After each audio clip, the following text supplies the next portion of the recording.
بسم الله الرحمن الرحيم. تبارك الذي بيده الملك وهو على كل شيء قدير. الذي خلق الموت والحياة ليبلوكم أيكم أحسن عملا وهو العزيز الغفور. الذي خلق 7 سماوات طباقا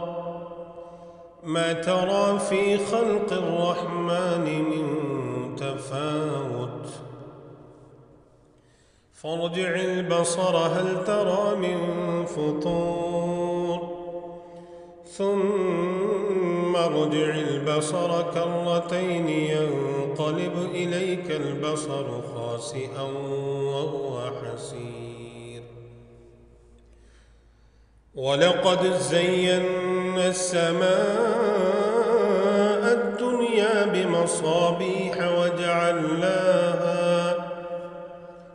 وجعلناها رجوما للشياطين وأعتدنا لهم عذاب السعير. وللذين كفروا بربهم عذاب جهنم وبئس المصير. إذا ألقوا فيها سمعوا لها شهيقا وهي تفور تكاد تميز من الغيظ كلما ألقي فيها فوج سألهم خزنتها ألم يأتكم نذير قالوا بلى قد جاءنا نذير فكذبنا وقلنا ما نزل الله من شيء إن أنتم إلا في ضلال كبير. وقالوا لو كنا نسمع أو نعقل ما كنا في أصحاب السعير فاعترفوا بذنبهم فسحقا لأصحاب السعير.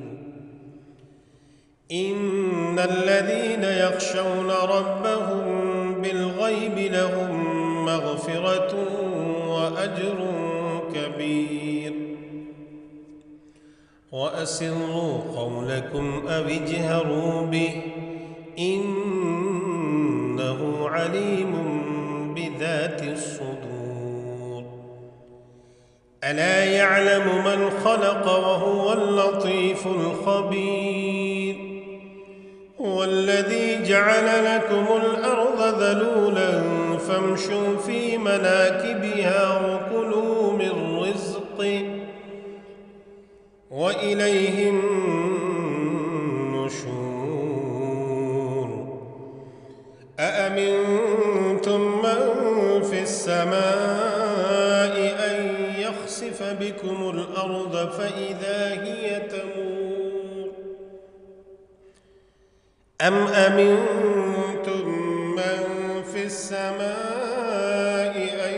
يرسل عليكم حاصبا فستعلمون كيف نذير.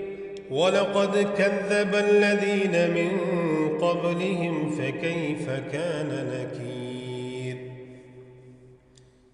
ولم يروا إلى الطير فوقهم صافات ويقبضن ما يمسكهن إلا الرحمن إنه بكل شيء بصير. أمن هذا الذي هو جند لكم ينصركم من دون الرحمن إن الكافرون إلا في غرور. أمن هذا الذي يرزقكم إن أمسك رزقه بل لجوا في عتو ونفور أفمن يمشي مكبا على وجهه أهدى أمن يمشي سويا على صراط مستقيم قل هو الذي أنشأكم وجعل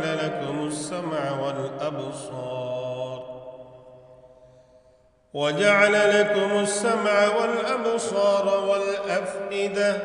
قليلا ما تشكرون قل هو الذي ذرأكم في الأرض وإليه تحشرون ويقولون متى هذا الوعد إن كنتم صادقين قل إنما العلم عند الله وإنما أنا نذير مبين فلما رأوه زلفة سيئت وجوه الذين كفروا وقيل هذا الذي كنتم به تدعون قل أرأيتم إن أهلكني الله ومن معي أو رحمنا فمن يجير الكافرين من عذاب أليم قل هو الرحمن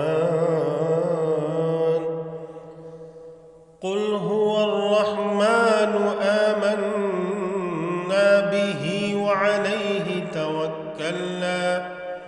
فستعلمون من هو في ضلال مبين قل أرأيتم إن أصبح ماؤكم غورا فمن يأتيكم بماء معين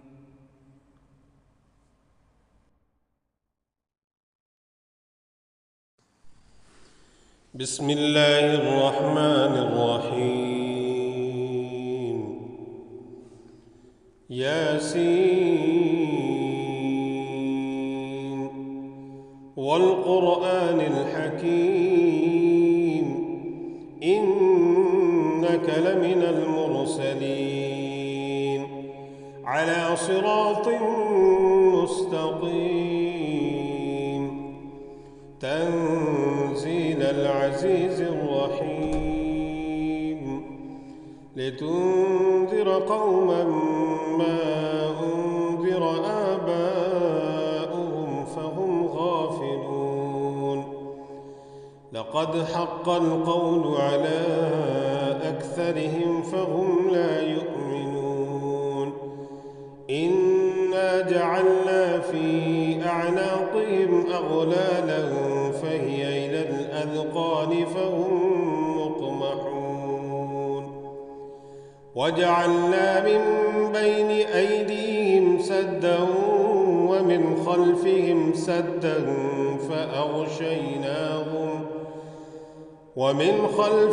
سدا فأغشيناهم فهم لا يبصرون وسواء عليهم أأنذرتهم أم لم تنذرهم لا يؤمنون إنما تنذر من اتبع الذكر وخشي الرحمن بالغيب فبشروا بمغفرة وأجر كريم إنا نحن نحيي الموتى ونكتب ما قدموا وآثارهم وكل شيء أحصيناه في إمام مبين واضرب لهم مثلا أصحاب القرية إذ جاءها المرسلون إذ أرسلنا إليهم اثنين فكذبوهما فعززنا بثالث فقالوا إنا إليكم مرسلون قالوا ما أنتم إلا بشر مثلنا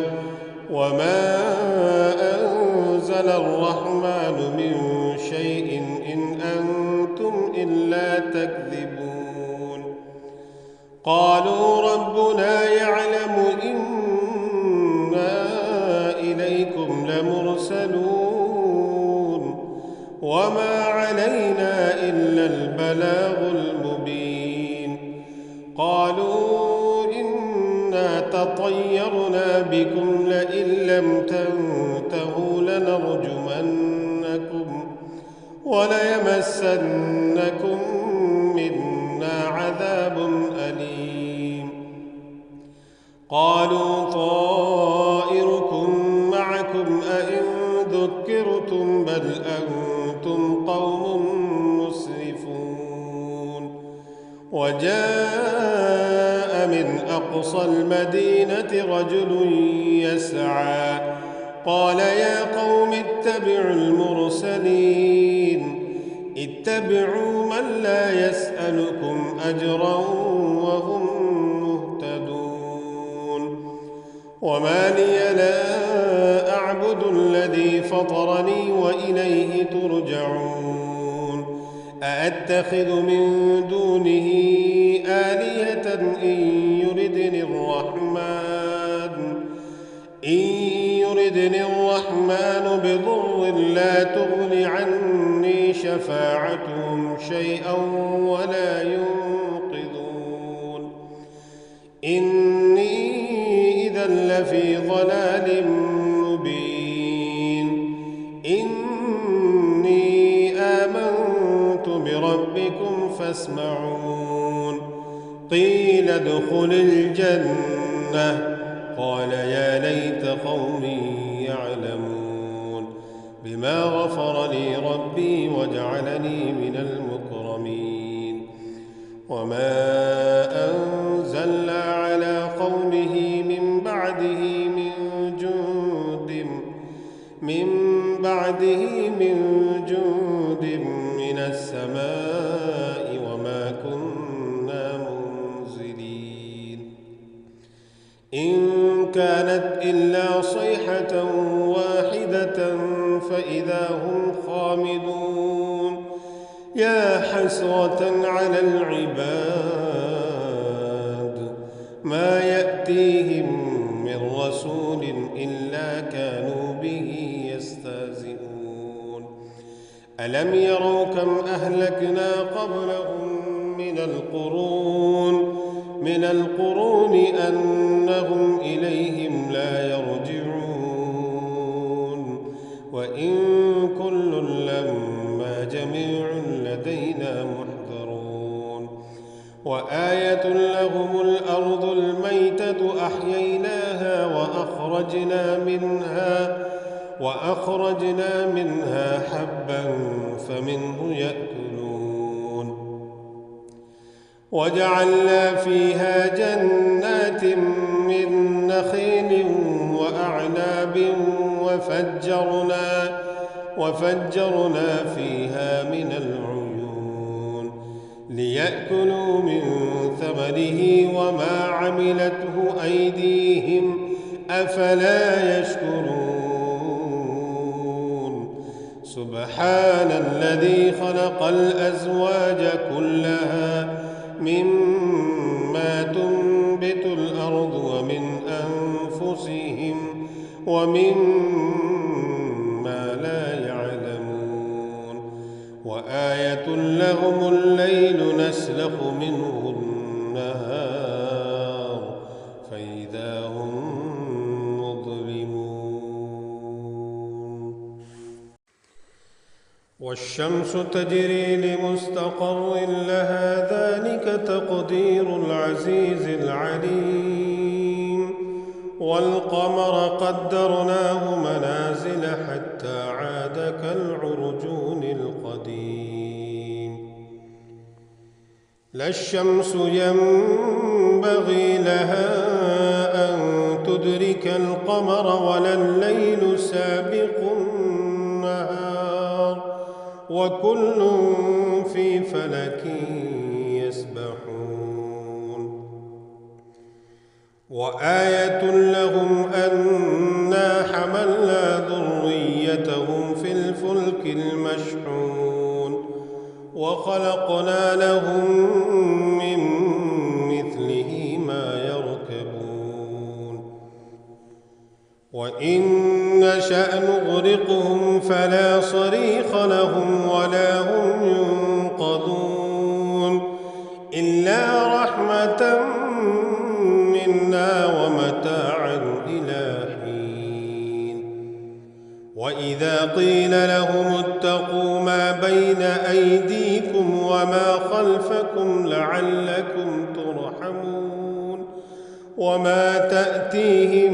من آية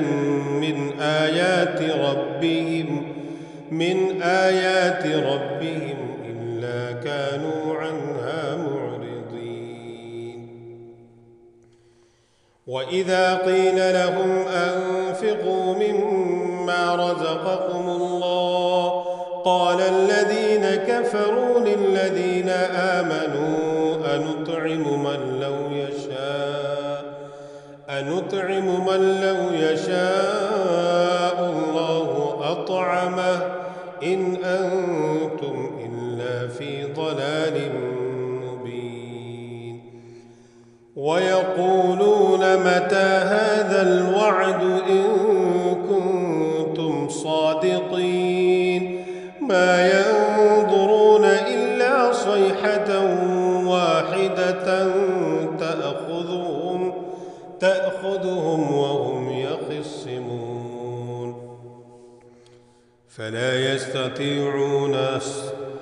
فلا يستطيعون توصية ولا إلى أهلهم يرجعون ونفخ في الصور فإذا هم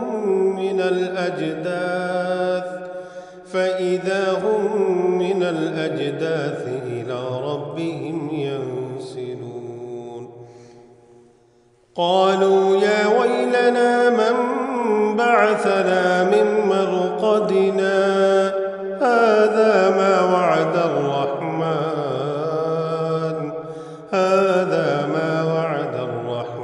وصدق المرسلون إن كانت إلا صيحة واحدة فإذا هم جميع لدينا محضرون فاليوم لا تظلم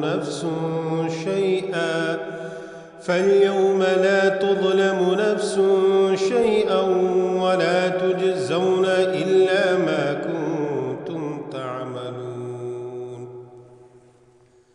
إن أصحاب الجنة اليوم في شغل فاكهون هم وأزواجهم في ظلال على الأرائك متكئون لهم فيها فاكهة ولهم ما يدعون سلام قولا من رب رحيم وامتازوا اليوم أيها المجرمون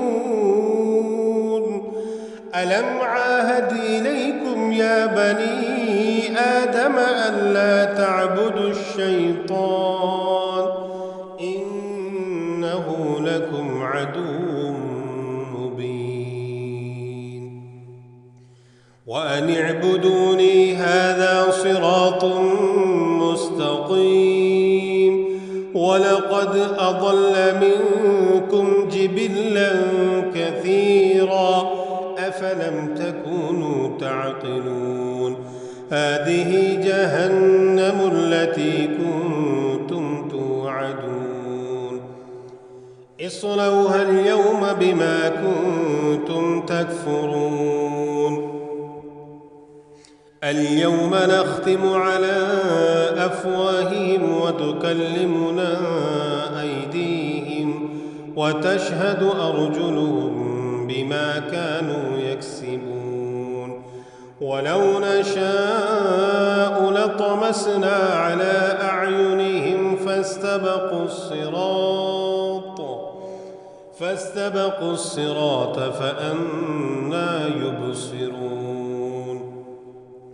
ولو نشاء لمسخناهم على مكانتهم فما استطاعوا مضيا ولا يرجعون ومن نعمره ننكسه في الخلق أفلا يعقلون وما علمناه الشعر وما ينبغي له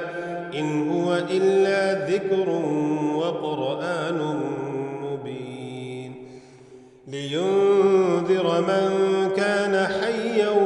ويحق القول على الكافرين أولم يروا أنا خلقنا لهم مما عملت أيدينا أنعاما فهم لها مالكون وذللناها لهم فمنها ركوبهم ومنها يأكلون ولهم فيها منافع ومشارب أفلا يشكرون واتخذوا من دون الله آلهة لعلهم ينصرون لا يستطيعون نصرهم وهم لهم جند محضرون فلا يحزنك قولهم إنا نعلم ما يسرون وما يعلنون أولم ير الإنسان أنا خلقناه من نطفة فإذا هو خصيم مبين وضرب لنا مثلا ونسي خلقه قال من يحيي العظام وهي رميم قل يحيي الذي أنشأها أول مرة وهو بكل خلق عليم الذي جعل لكم من الشجر الأخضر نارا فإذا أنتم منه توقدون أوليس الذي خلق السماوات والأرض بقادر على أن يخلق مثلهم بلى وهو الخلاق العليم إنما أمره إذا أراد شيئا أن يقول له كن فيكون فسبحان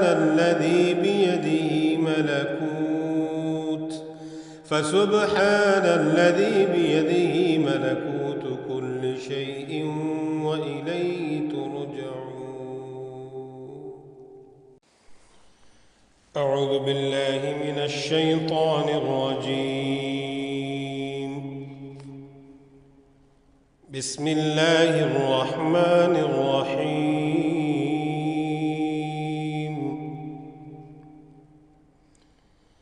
الرحمن علم القرآن خلق الإنسان علمه البيان الشمس والقمر بحسبان والنجم والشجر يسجدان والسماء رفعها ووضع الميزان ألا تطغوا في الميزان وأقيموا الوزن بالقسط ولا تخسروا الميزان والأرض وضعها للأنام فيها فاكهة والنخل ذات الأكمام والحب ذو العصف والريحان فبأي آلاء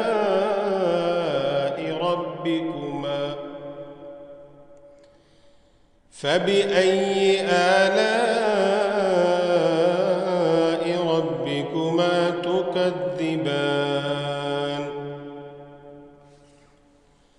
خلق الإنسان من صلصال كالفخار وخلق الجان من مارج من نار فبأي آلاء ربكما تكذبان رب المشرقين ورب المغربين فبأي آلاء ربكما تكذبان مرج البحرين يلتقيان بينهما برزخ لا يبغيان فبأي آلاء ربكما تكذبان يخرج منهما اللؤلؤ والمرجان فبأي آلاء ربكما تكذبان وله الجوار المنشآت في البحر كالأعلام فبأي آلاء ربكما تكذبان كل من عليها فان ويبقى وجه ربك ذو الجلال والإكرام فبأي آلاء ربكما تكذبان يسأله من في السماوات والأرض كل يوم هو في شأن فبأي آلاء ربكما تكذبان سنفرغ لكم أيها الثقلان فبأي آلاء ربكما تكذبان يا معشر الجن والإنس إن استطعتم أن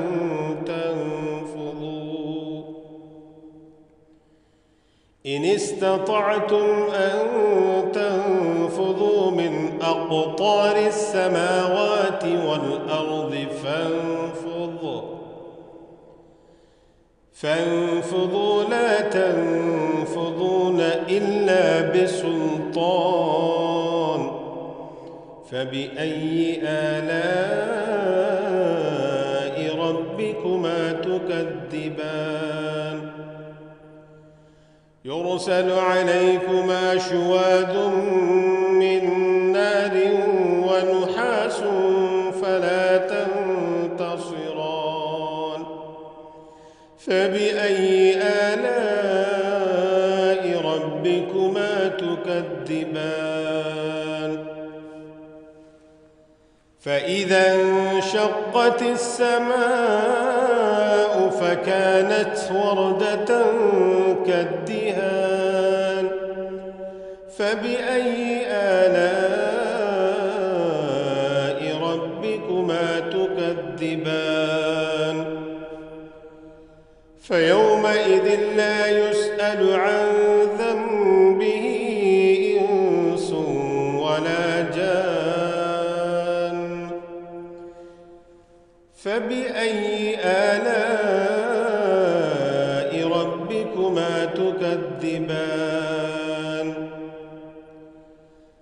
يعرف المجرمون بسيماهم فيؤخذ بالنواصي والأقدام فبأي آلاء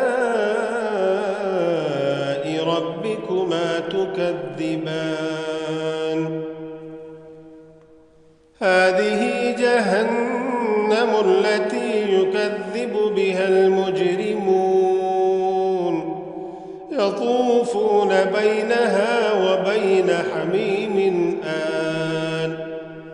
فبأي آلاء ربكما تكذبان ولمن خاف مقام ربه جنتان ولمن خاف مقام ربه جنتان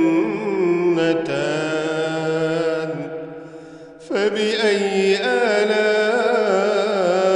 ربكما تكذبان ذواتا أفنان فبأي آلاء ربكما تكذبان فيهما عينان تجريان فبأي آلاء ربكما تكذبان فيهما من كل فاكهة زوجان فبأي آلاء ربكما تكذبان متكئين على فرش بطائنها من استبرق وجنى الجنتين دان فبأي آلاء ربكما تكذبان فيهن قاصرات الطرف لم يطمثهن إنس قبلهم ولا جان فبأي آلاء ربكما تكذبان كأنهن الياقوت والمرجان فبأي آلاء ربكما تكذبان هل جزاء الإحسان إلا الإحسان فبأي آلاء ربكما تكذبان ومن دونهما جنتان فبأي آلاء ربكما تكذبان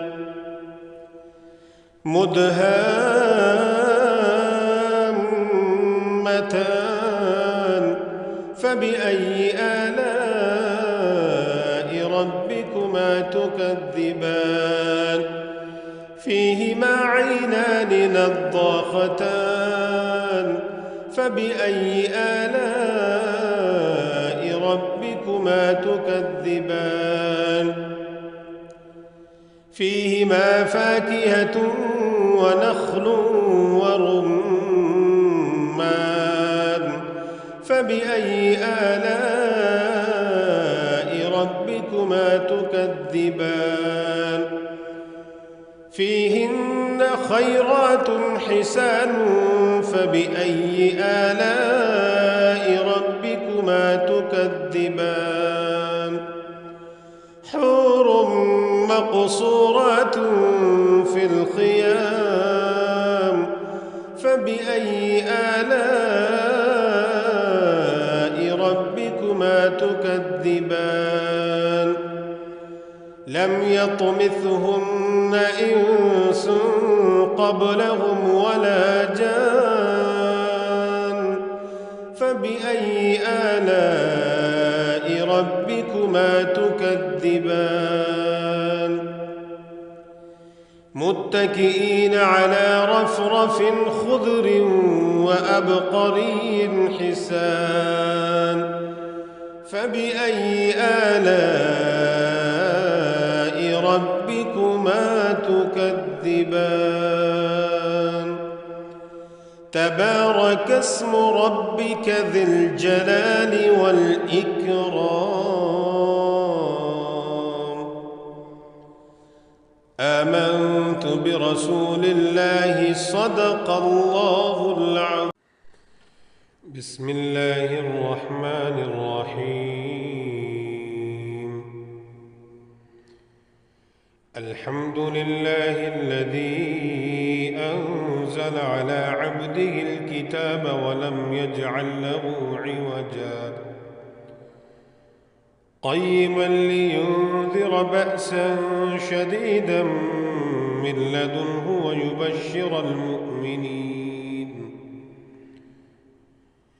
ويبشر المؤمنين الذين يعملون الصالحات أن لهم أجرا حسنا ماكثين فيه أبدا وينذر الذين قالوا اتخذ الله ولدا ما لهم به من علم ولا لآبائهم كبرت كلمة تخرج من أفواههم إن يقولون إلا كذبا فلعلك باخع نفسك على آثارهم إن لم يؤمنوا بهذا الحديث أسفا إنا جعلنا ما على الأرض زينة لها لنبلوهم أيهم أحسن عملا وإنا لجاعلون ما عليها صعيدا جرزا أم حسبت أن أصحاب الكهف والرقيم كانوا من آياتنا عجبا إذ أوى الفتية إلى الكهف فقالوا ربنا آتنا من لدنك رحمة وهيئ لنا من أمرنا رشدا فضربنا على آذانهم في الكهف سنين عددا ثم بعثناهم لنعلم أي الحزبين أحصى لما لبثوا أمدا نحن نقص عليك نبأهم بالحق إنهم فتية آمنوا بربهم وزدناهم هدى وربطنا على قلوبهم إذ قاموا فقالوا ربنا رب السماوات والأرض لن ندعو من دونه إلها لقد قلنا إذا شططا هؤلاء قومنا اتخذوا من دونه آلهة لولا يأتون عليهم بسلطان بين فمن أظلم ممن افترى على الله كذبا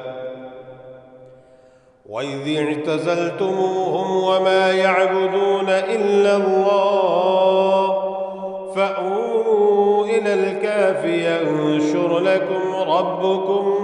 من رحمته ويهيئ لكم من أمركم مرفقا وترى الشمس إذا طلعت تزاور عن كهفهم ذات اليمين وإذا غربت تقرضهم ذات الشمال وهم في فجوة منه ذلك من آيات الله، من يهد الله فهو المهتد، ومن يضلل فلن تجد له وليا مرشدا. وتحسبهم أيقاظا وهم رقود ونقلبهم ذات اليمين وذات الشمال، وكلبهم باسط ذراعيه بالوصيد، لو اطلعت عليهم لوليت منهم فرارا ولملئت منهم رعبا. وكذلك بعثناهم ليتساءلوا بينهم، قال قائل منهم كم لبثتم؟ قالوا لبثنا يوما أو بعض يوم، قالوا ربكم أعلم بما لبثتم فابعثوا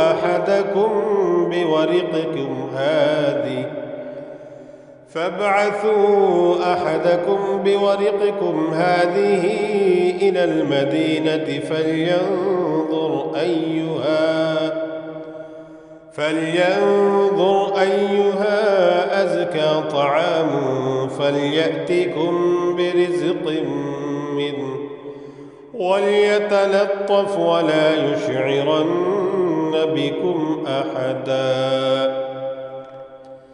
إنهم إن يظهروا عليكم يرجموكم أو يعيدوكم في ملتهم ولن تفلحوا إذا أبدا. وكذلك أعثرنا عليهم ليعلموا أن وعد الله حق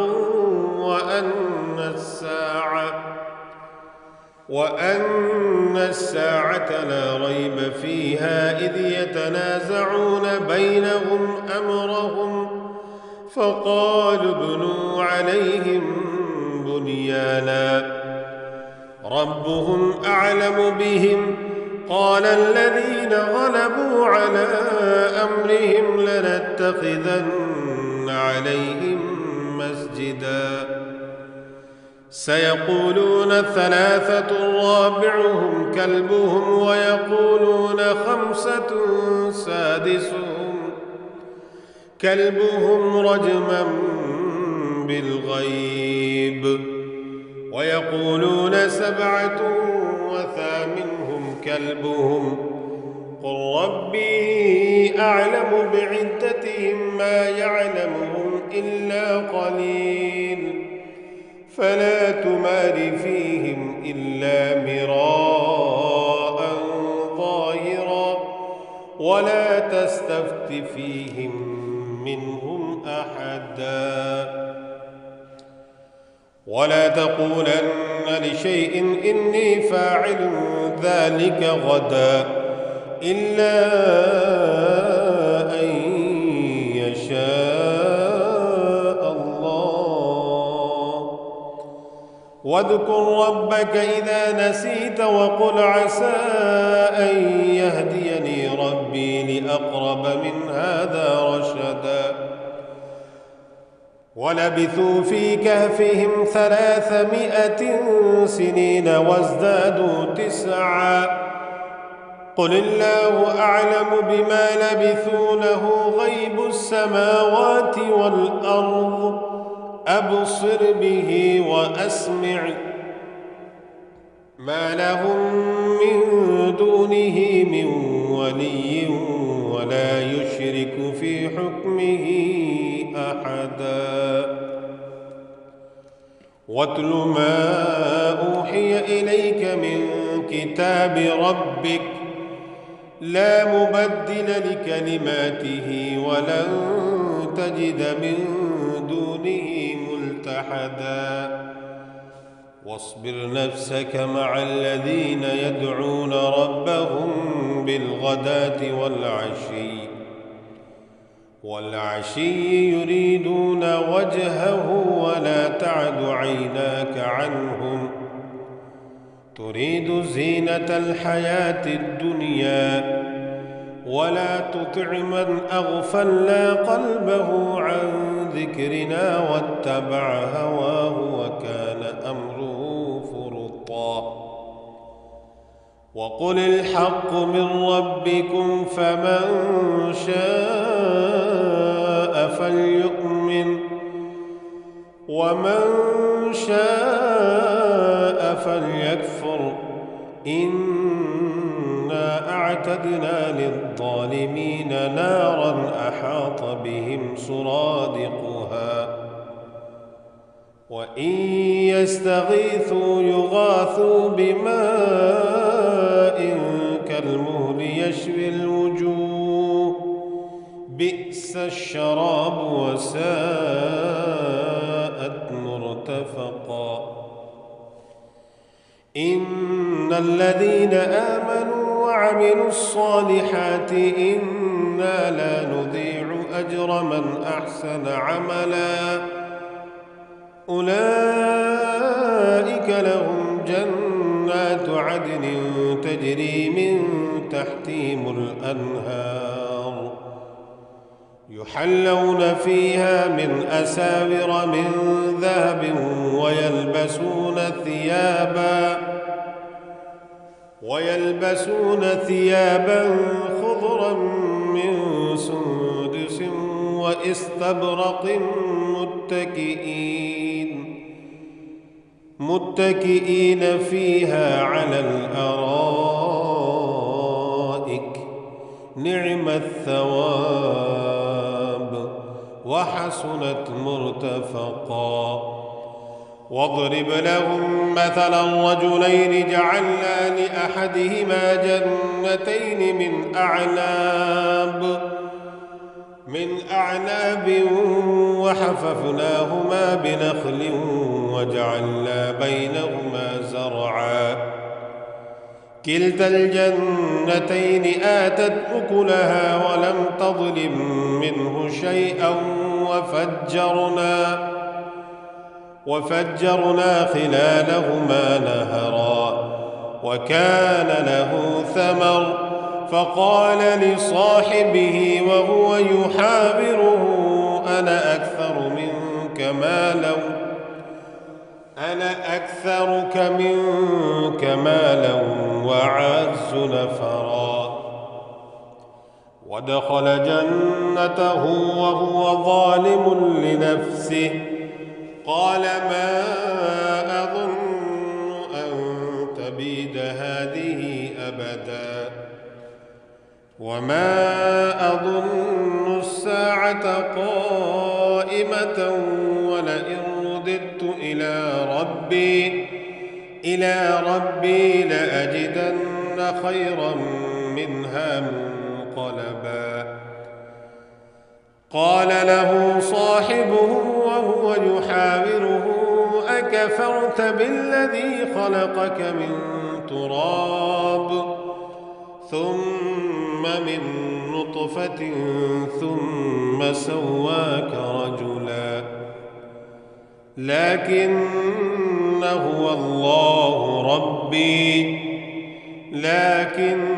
هو الله ربي ولا أشرك بربي أحدا ولولا إذ دخلت جنتك قلت ما شاء الله لا قوة إلا بالله إن ترني أنا أقل منك مالا وولدا فعسى ربي أن يؤتيني خيرا من جنتك ويرسل عليها حسبانا من السماء فتصبح سعيدا زلقا أو يصبح ماؤها غورا فلن تستطيع له طلبا وأحيط بثمره فأصبح يكلب كفيه على ما أنفق فيها وهي خاوية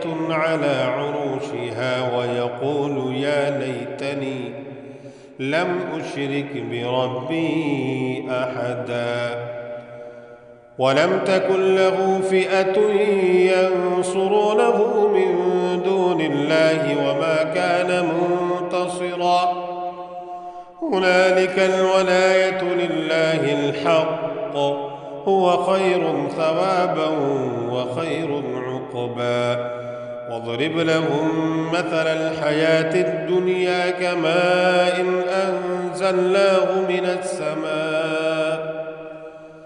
إن أنزلناه من السماء فاختلط به نبات الأرض فأصبح هشيما تذروه الرياح وكان الله على كل شيء مقتدرا المال والبنون زينة الحياة الدنيا والباقيات الصالحات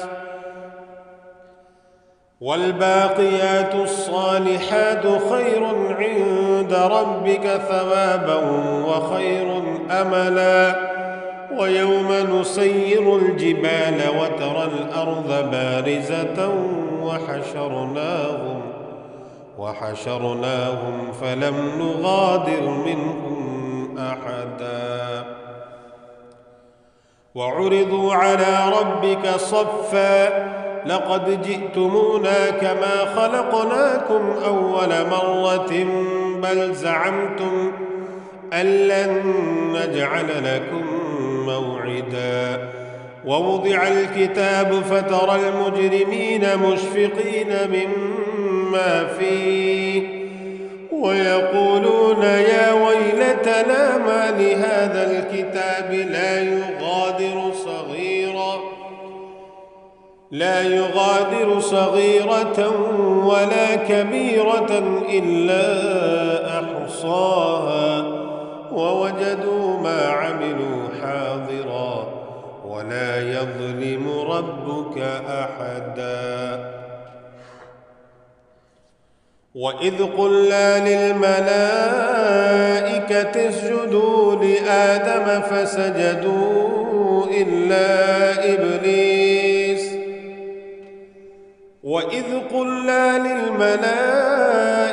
اسجدوا لآدم فسجدوا إلا إبليس كان من الجن ففسق عن أمر ربه أفتتخذونه وذريته أولياء من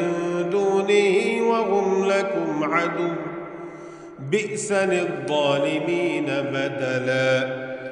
ما أشهدتهم خلق السماوات والأرض ولا خلق أنفسهم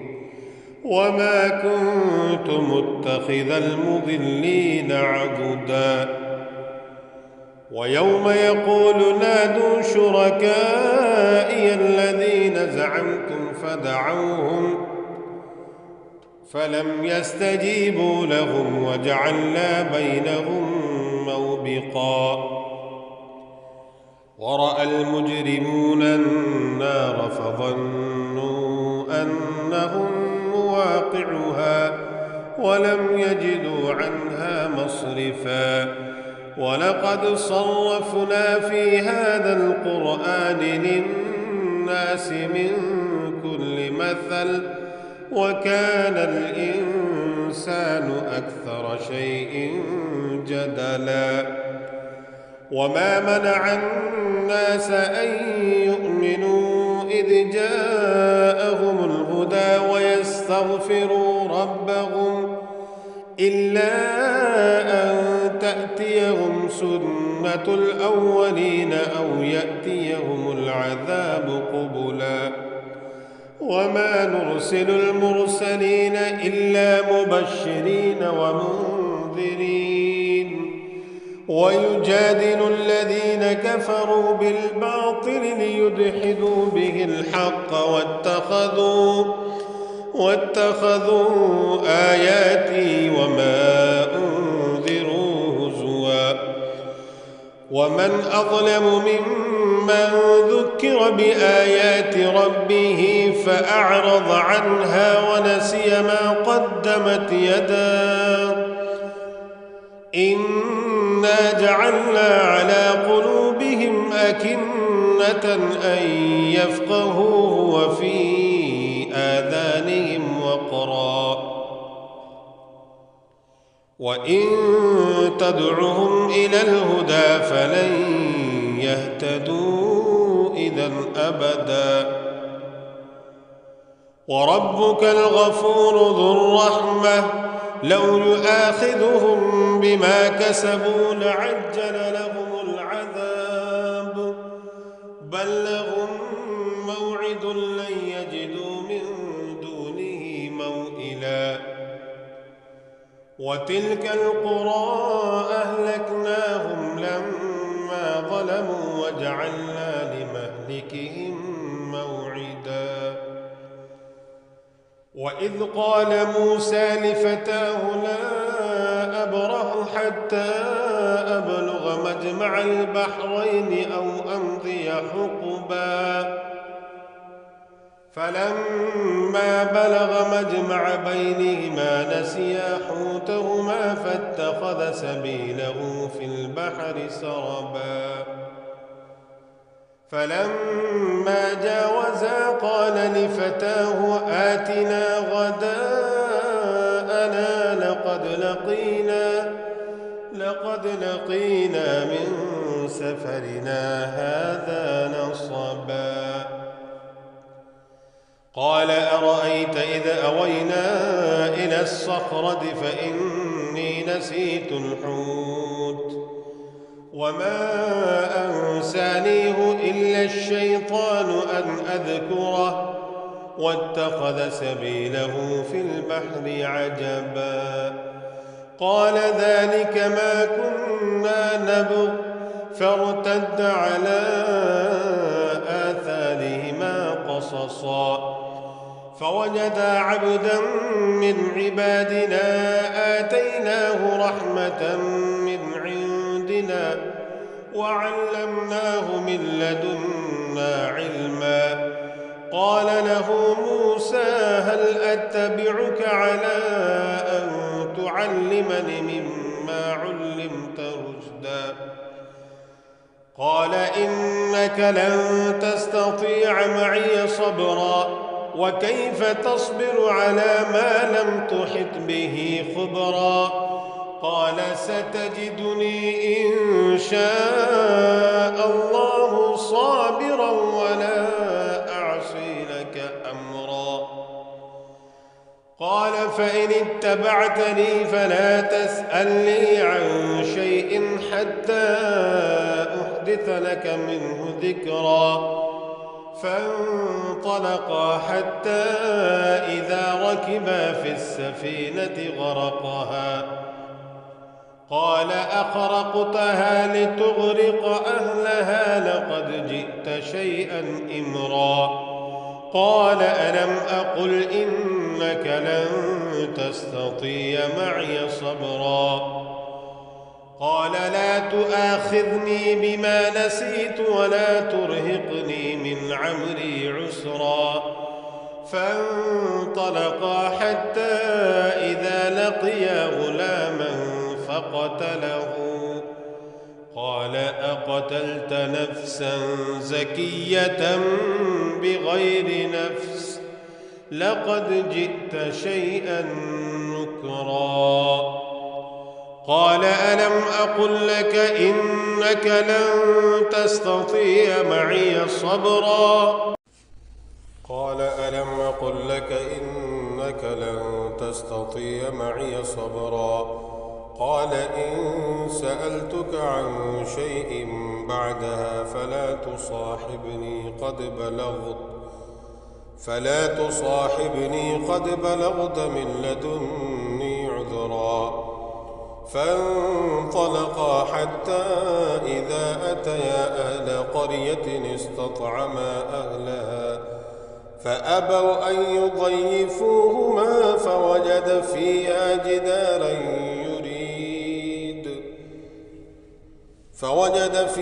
جدارا يريد أن ينقض فأقامه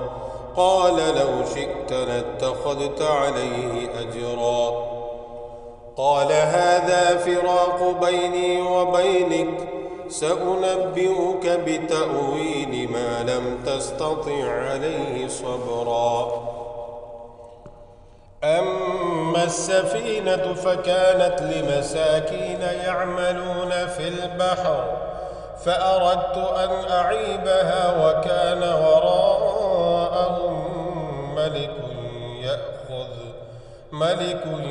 يأخذ كل سفينة غصبا. وأما الغلام فكان أبواه مؤمنين فخشينا أن يرهقهما طغيانا وكفرا، فأردنا أن يبدلهما ربهما خيرا منه زكاة وأقرب رحما. وأما الجدار فكان لغلامين يتيمين في المدينة وكان تحته كنز لهما وكان أبوهما صالحا، فأراد ربك أن يبلغا أشدهما ويستخرجا كنزهما رحمة من ربك، وما فعلته عن أمري، ذلك تأويل ما لم تسطع عليه صبرا. ويسألونك عن ذي القرنين، قل سأتلو عليكم منه ذكرا. إنا مكنا له في الأرض وآتيناه من كل شيء سببا، فأتبع سببا حتى إذا بلغ مغرب الشمس وجدها تغرب في عين حمئة ووجد عندها قوما قلنا يا ذا القرنين إما أن تعذب وإما أن تتخذ فيهم حسنا. قال أما من ظلم فسوف نعذبه ثم يرد إلى ربه فيعذبه عذابا نكرا. وأما من آمن وعمل صالحا فله جزاء الحسنى وسنقول له من أمرنا يسرا. ثم أتبع سببا حتى إذا بلغ مطلع الشمس وجدها تطلع على قوم لم نجعل لهم من دونها سترا. كذلك وقد أحطنا بما لديه خبرا. ثم أتبع سببا حتى إذا بلغ بين السدين وجد من دونهما قوما لا يكادون يفقهون قولا. قالوا يا ذا القرنين إن يأجوج ومأجوج مفسدون في الأرض فهل نجعل لك خرجا على أن تجعل بيننا وبينهم سدا. قال ما مكني فيه ربي خير فاعينوني بقوة أجعل بينكم وبينهم ردما. آتوني زبر الحديد حتى إذا ساوى بين الصدفين قال انفخوا حتى إذا جعله نارا قال آتوني أفرغ عليه قطرا. فما استطاعوا أن يظهروه وما استطاعوا له نقبا. قال هذا رحمة من ربي فإذا جاء وعد ربي جعله دكا وكان وعد ربي حقا. وتركنا بعضهم يومئذ يموج في بعض ونفخ في الصور فجمعناهم جمعا وعرضنا جهنم يومئذ للكافرين عرضا الذين كانت أعينهم في غطاء عن ذكري وكانوا لا يستطيعون سمعا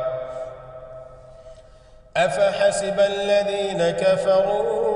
أن يتخذوا عبادي من دوني أولياء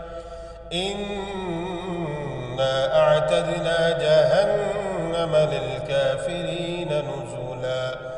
قل هل ننبئكم بالأخسرين أعمالا الذين ضل سعيهم في الحياة الدنيا وهم يحسبون أنهم يحسنون صنعا أولئك الذين كفروا بآيات ربهم ولقائه فحبطت أعمالهم فلا نقيم لهم يوم القيامة وزنا ذلك جزاؤهم جهنم بما كفروا واتخذوا آياتي ورسلي هزوا إن الذين آمنوا وعملوا الصالحات كانت لهم جنات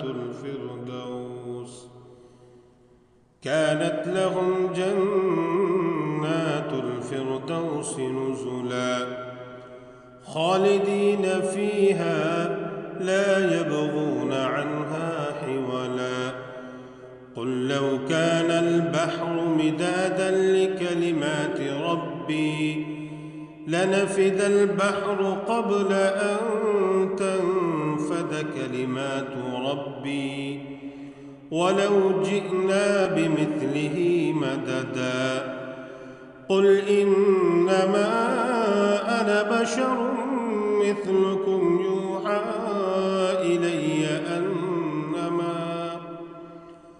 يوحى إلي أنما إلهكم إله